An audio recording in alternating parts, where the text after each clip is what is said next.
in a world of massive amounts of distractions and everything else, today we dive into how do you actually figure out what the major constraint in your business is.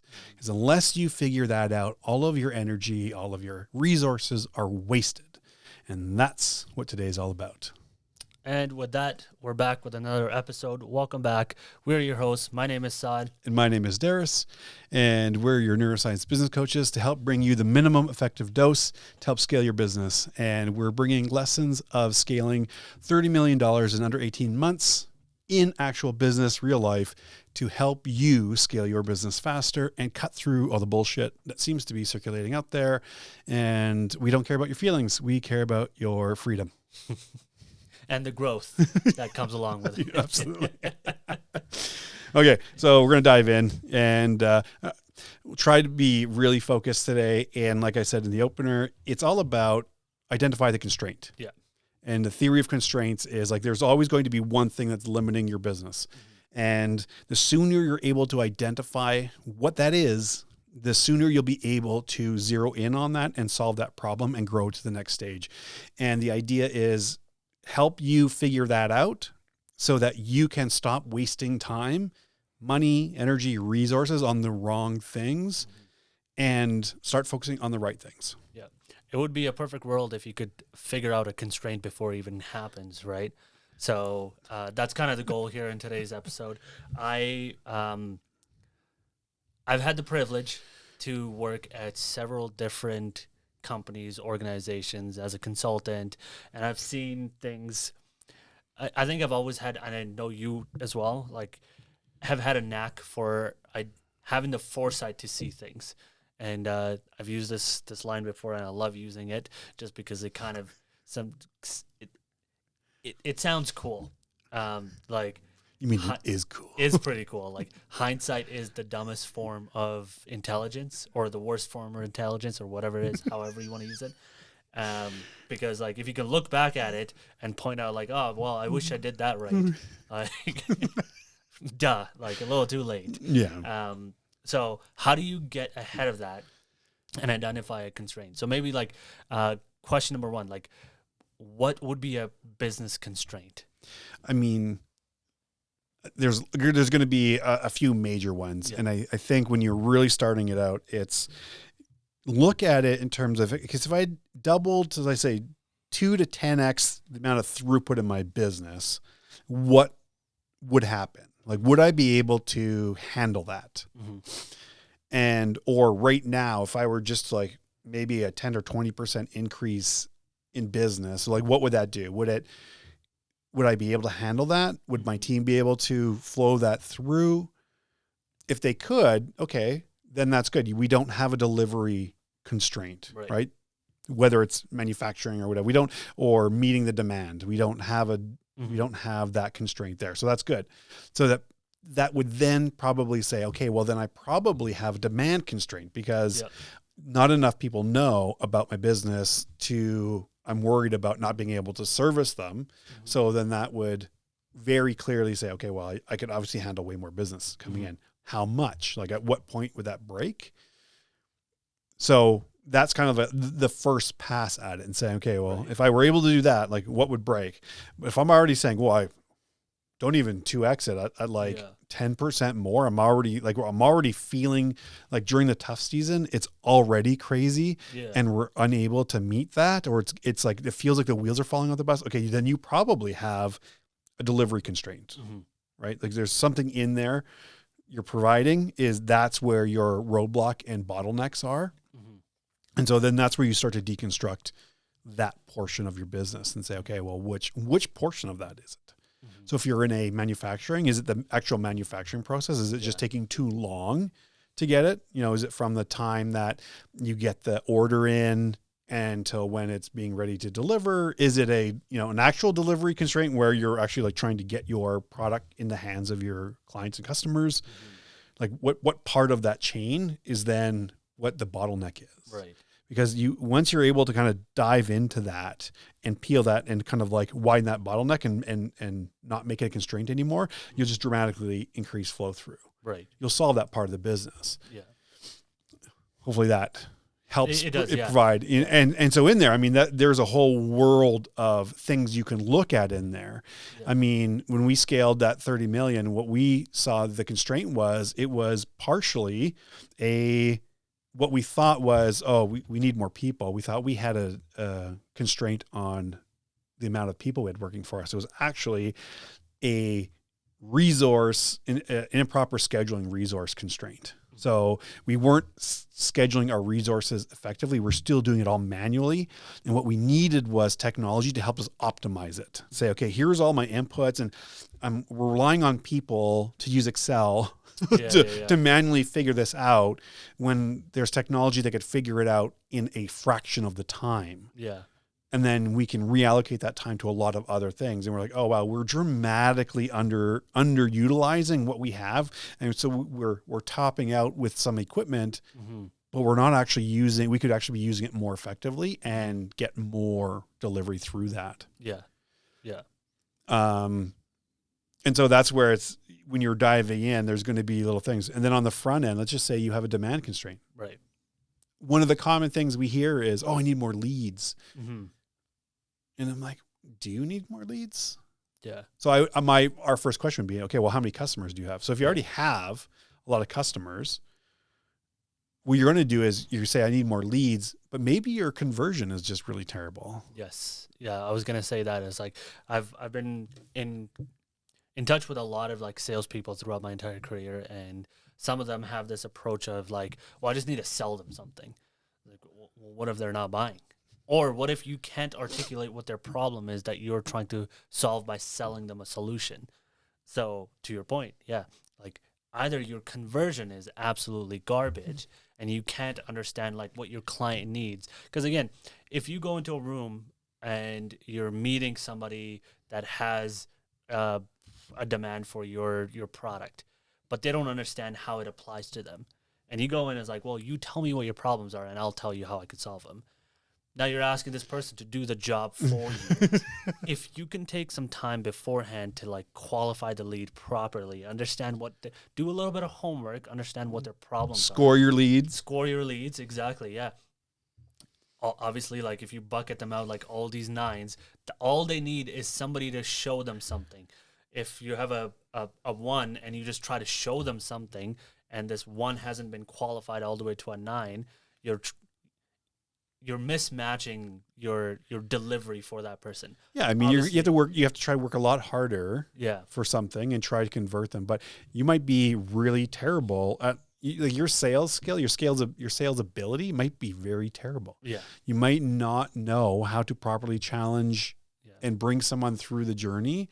And so it's like, are you going to spend a ton of money and resources trying to get up new marketing campaigns and all these things that may not and so you're just going to spend a ton of money, but because your conversion is so terrible, you're not going to get any better. And so you're better off focusing on upskilling, or maybe developing or hiring a sales rock star manager to like develop a team for you to get that conversion up. Then when the conversion's up and you've done a good job and you get the margins up, you can take that cash flow and then build out more of your lead generations, whatever that may be, whatever primary strategy you have around that. And that's going to depend on kind of where you are. And depending on if you have one channel, you might diversify to a second channel at that point, right? Yeah. And it depends. Yeah. Hey, Darius, you know what that sounds like? A skill constraint. For sure. Absolutely. 100%. But it's disguised that we think we need more leads. And that's where you have to think differently you have to ask yourself better questions around like, what is the actual thing that's going on? So do you need more leads or are you doing yourself a disservice by being a shitty salesperson? Yes. Right. And not being able to have the skills. So then how do I solve that problem? Yeah. Okay. So if I am not good, how do I upskill or find someone to fill that role to relieve that constraint? Yes. Right? Okay, cool. Do that. That might be the one. I'm not saying that is. I'm just saying thinking about how to identify and solve your constraint is really the key here. Because if you don't understand what the true problem is, you'll never solve it. Mm-hmm. Or you'll try to solve the wrong problem the wrong way. Yes. As we go back to. Yeah. But then even before that, it'd be like, okay, well, if I already have a nice group of clients and customers that already spend money with me, okay, well, then I'm going to say, how can I increase their lifetime value or lifetime gross margin, right? How do I sell them? How do I increase the frequency at which they buy from me? How do I increase the overall average spend with me and keep them longer? Mm-hmm. And so with that, I don't have to spend any additional money to start a new marketing campaign or do all these other outreach and things like that. When I can go and I can properly articulate what the value escalation is and say, okay, you're here, but I need to move you up the value ladder. There's probably a set of frameworks and models that you can use to move them farther that way and create more cash flow and revenue that way than trying to go solve the wrong constraint by, I need more leads. Well, you probably, if you already have a group of customers, well then focus on them and make sure you're maximizing the value from them and back to them, obviously, before trying to solve the problem that's not really the problem yet. Exactly, yeah. Because here's the thing, let's just say you bring in more leads, but your churn is off the back end. Yeah. Well, you have to continually grind out more and more and more on the front end, harder and harder and harder, but it's all falling off the back. So you never really get ahead. Yeah. So fix the fucking constraint. Yeah. So if you have churn on the back end, your customers are falling off, fix that. Like you need them to stay with you for a long period of time, increase the frequency and the overall spend with you. Fix that, because that'll just stay in the company. Yeah. Well, it's perfectly said. Like if your conversion is 1%, you need to bring that up to 5% or 10% or 20%. Like you can't just expect to get new leads. You're going to cap out sooner or later, or there's going to be a reputation out there where the people are going to realize, like, actually these guys are horrible. They don't know what the actual way is to, like, you're selling more and more, but you're not fixing the constraint that your clients and everything are falling off and they're not staying with you for some reason. So you're not fixing the potential delivery value constraint on that end. And then that will kill you, because now let's just say you have 10% churn. Well, you have to sell at least 110% just to stay even with that. Right. So you have to sell more and more every year versus fix that.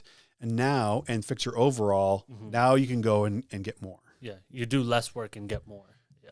Yeah. It's more focused work. It's a lot less stupid work. Yes. So instead of beating your head against the wall, trying to like get more leads in the door, go fix the thing that's going on in the business that's causing your clients to leave you. Yeah. Right. To them for not to buy again with you. Yeah. Or fix, okay, maybe you have a one-time thing. Okay, well, maybe you spend time, how do I get them to buy again? Right. What other things could I be offering that would increase value for them and increase the amount they want to spend with us? Exactly. And that's really that's how you start to stop doing stupid shit and stop doing stupid work in your business, because then you're actually fixing, but you have to have a way to identify what your true constraint is and start thinking about your business through all of these areas, and not just like what you think is the problem is probably not the problem. Yeah. I mean, guaranteed not the problem. It's just like when you're in a sales situation, someone sends you an objection. That's not the real objection. It's buried down a few levels. And that's the same with your business. So that the problem that you think you have is not the problem. It's actually somewhere else. That's just a symptom of something else that's going on. And you have to really get into that real constraint. So, yeah, that is today's episode. This is very focused. Very focused. I mean, and we're not going to sit here and continue to like say the same thing over and over and over, right? Yeah. Like your best energy is, again, the scaling playbook. We keep coming back to it. It's so important. Is reclaim your resources and your energy. You identify what the true constraint is, and you divert all that energy into solving that constraint and use data to make better decisions. Like, boom. Like that is the scaling playbook. That's how you get ahead. And then you start solving the right thing the right way. Exactly. Right. And your data will help you tell you if you're solving the right thing the right way. Yeah. And then use that again. But if you've never had to think about your business in the way of like what the constraint is, you will just continue to make assumptions of what you're actually struggling with. And the funny thing is, I literally had that conversation today with a client, and it's like, oh, that's really, I read the email that came out and it was talking about the constraints, and I identified with that one, and I actually realized. And so we had a great conversation. Okay, well, let's continue to understand, like, you understand the one level of constraint, but in that you're thinking that's a constraint when it's really this thing over here. Yeah. And that's how you have to think about your business. Yeah. And it will save you so much more energy. It'll allow you to scale faster because you're only ever solving one thing at a time and breaking those apart. Yes. All right. Anything else you want to add? No, I think that was a perfect like end point. Excellent. All right, everyone, thank you for joining us. We are BizMeds. My name is Darius. And I'm Saad. And we're your neuroscience business coaches. And we're really here just to help you cut through the bullshit. And we're here to give you the minimum effective dose. And again, this is stuff that is founded in our real world experience of scaling $30 million in under 18 months. And it's the no bullshit way to help you scale your biology, scale your business, scale your life, reclaim your freedom. So if you're just joining us, thank you. If you've been with us since the beginning, like our mothers have, Saad's mom, thank you. Love you. Thank you. Mom, love you. Thank you. To everyone else, we appreciate you. If you got anything out of the show, you had a laugh, you just found us amusing for any reason, share it with somebody, like it. Hit the subscribe, notification, all that fun stuff. It just helps us reach more business owners who we're here for. We don't get paid for this. We're just here to serve you as fellow business owners and entrepreneurs. We understand the struggle, and we're here with you every step of the way. With that, if you haven't signed up for the Masterclass, how to think about that, 57 minutes to reclaim 2 days a week to help you scale your business, then get on that. Link is in below in the show notes. So with that, remember, you're just one day away from the life you've always dreamed about. We're going to see you in the next episode.